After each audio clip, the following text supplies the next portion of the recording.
Today, I tell you the legend of Gimghoul Castle, an infamous location on the campus of UNC Chapel Hill.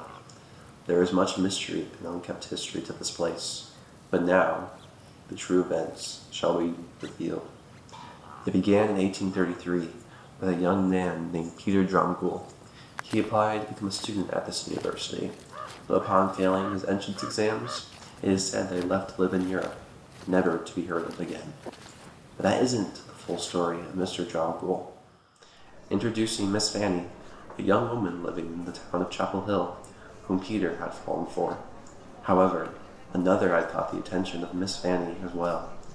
Richard Gimghoul, the youngest of a wealthy bloodline and an important figure in the development of UNC's campus. The two suitors decided to settle this dispute of love in a duel of guns. Unfortunately, Peter's fate was not favored, and he was slain upon the rock in which his best friend, Henry Bingham, buried him under, his blood staining it to this very day.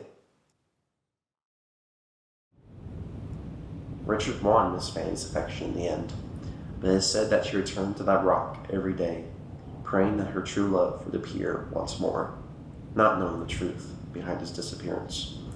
Time passed on, the Gimghoul bloodline cementing itself into history. In 1920, an order for a castle was issued, crafted by French artisans and located just east of the main campus. A society of individuals under the name Order of Gimghoul collected of suspected UNC alumni who formed a couple decades earlier are said to have commissioned this work, but its purpose is still unknown to many. However, that is not the true name of this group.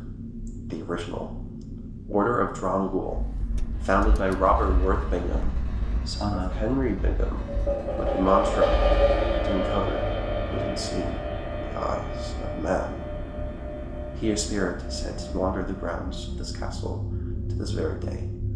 With the order, it is certain that this fate may not be the entire truth.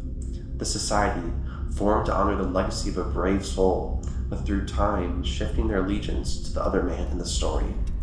Is this the decorated history, the bloodline to blame? Or did this group tap into something that frightened them? Something beyond the scope of man? Peter, are you still with us?